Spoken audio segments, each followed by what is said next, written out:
चाह रहा हूं कि अगर मैंने इन दोनों ट्रायंगल को कॉन्ग्रुएंट कर दिया तो OB को OA के इक्वल होना ही होगा, और ये जो OB OA के इक्वल होगा, कॉन्ग्रुएंसी रूल लगने के बाद में जो नियम लगता है उसे कहा जाता है CPCT। क्या कहा जाता है? CPCT।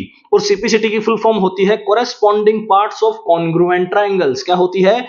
Corresponding parts of congruent triangles. तो आ जाइए बच्चों, अब बिल्कुल भी आपका टाइम वेस्ट नहीं करेंगे, अभी ये इतना नॉलेज दिया, अब इस पे हम बात करते हैं क्वेश्चन पे। तो सबसे पहले हमें इन क्वेश्चंस की शुरुआत करने के लिए हमें लिखना होगा गिवन।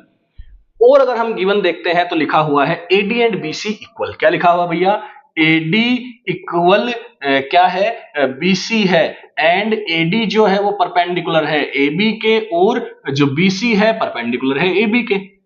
इंग्लिश का ज्यादा यूज करने की नीड नहीं है, मैथमेटिक्स है, मैथमेटिक्स के सिंबल आप लोग देखिए और उस पे आप लोग इसको लिख सकते हैं। ये आपकी लैंग्वेज हो गई, मैथ्स की लैंग्वेज हो गई। गिवन दे दिया आपने, क्लियर है। अब गिवन दे दिया तो आपको टू प्रूव भी लिखना होगा कि आपको एक्चुअली प्रूव करना क्या है।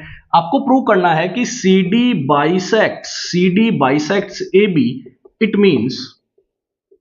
Means OB equal OA। ये आपको क्या करना है जी भाई साहब? प्रूव करना है। तो प्रूफ करना शुरू करते हैं। अब आइडिया तो लग गया कि इन दोनों ट्रायंगल को कैसे भी करके अगर कॉन्ग्रुएंट कर दिया जाएगा तो यहां से OB इक्वल OA हो जाएगा। तो हम करने क्या वाले हैं? हम इन दोनों ट्रायंगल को कॉन्ग्रुएंट करने वाले हैं। तो इन दो ट्रायंगल को कॉन्ग्रुएंट करने वाले हैं OBC और OAD। तो हम लिखेंगे BC in triangle OBC and triangle OAD। इन दो ट्रायंगल्स की बात चल रही है। किन दो ट्रायंगल्स की बात चल रही है?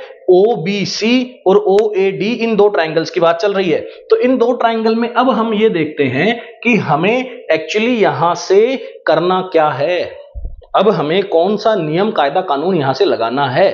देखिए भैया, अब आप ध्यान से देखिए, इस डायग्राम को मैं यहां बनाता हूं। सबसे पहले मैं इस डायग्राम को यहां बनाता हूं। ये मैंने बनाया AB, ये बनाया है आपका यहां से BC, और ये बनाया है AD, और ये यहां से मैंने इसको ज्वाइन कर दिया।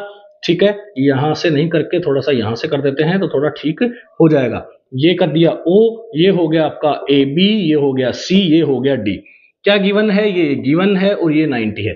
अब आप मुझे एक बात बताओ, छोटी सी बात है, लाइन्स एंड एंगल्स की है, बहुत बेसिक है, कि ये जो AD है तो ये क्या हो गई? AB के क्या हो गई? परपेंडिकुलर हो गई, सही है। और यहां से जो BC है ये भी AB के क्या हो गई? परपेंडिकुलर। तो आप मुझे बताओ, ये भी इसके परपेंडिकुलर है, ये भी इसके परपेंडिकुलर है, इसका मतलब ये दोनों आपस में पैरेलल हुई कि नहीं हुई?